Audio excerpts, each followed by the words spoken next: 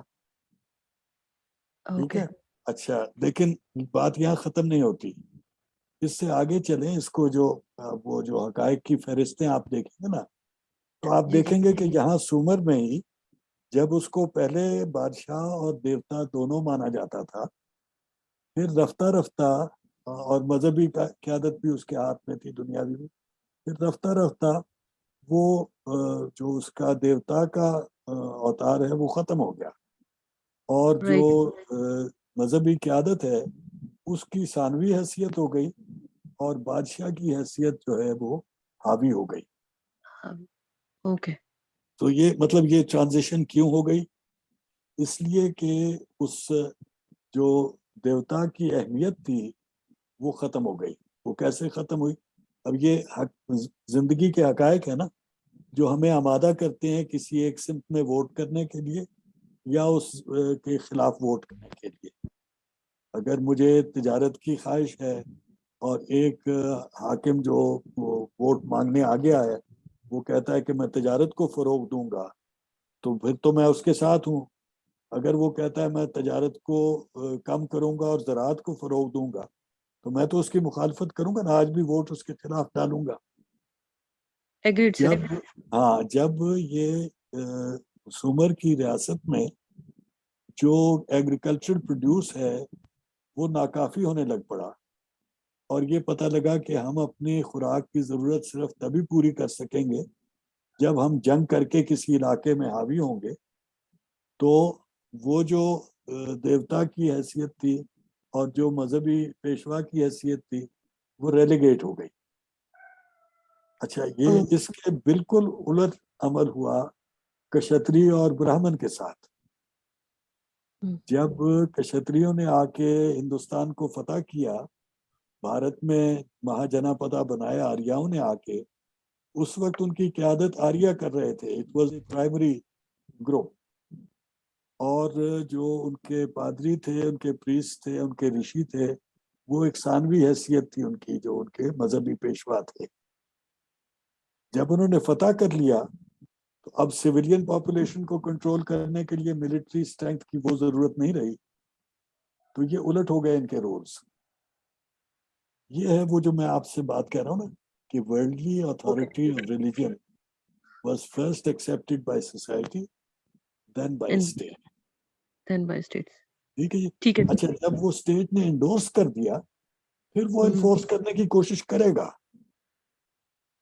لیکن جب وہ انفورس کرنے کی صلاحیت اس کی کب ختم ہو جائے گی؟ جب پاپولر سپورٹ اس کے پاس سے ختم ہو جائے گی. All transitions in history are either because the rulers realized that their benefit was in something else and responded to the public need rather than waiting for their public demand. اور یہ رجحان جو ہے یہ ایران میں اور چائنا میں بالخصوص ہمیں ان کی اسٹیٹ کے سارے سسٹمز میں نظر آئے گا.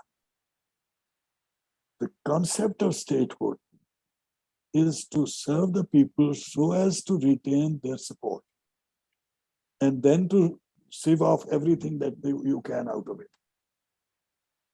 تو یہ جو عمل ہے، اسی لیے میں نے کہا آپ اگر کامیابی کو بنیاد بنا لیں نا کہ کون سی چیز کب تبدیل ہوئی اور اس کی وجہ تلاش کرنے لگے، تو اس کے پیچھے ضرور آپ کو نظر آئے گا کہ حمایتی جس گروہ نے حمایت کرنی تھی اس کی حمایت ختم ہو گئی. اس وجہ سے وہ پولیٹیکل ڈومیننس جو ہے وہ ختم ہو جاتی ہے. The historical process I'm suggesting is you look at it from the reverse perspective and try to find the forces that create a statehood rather than to find the endorsement that we expect is to be available over there.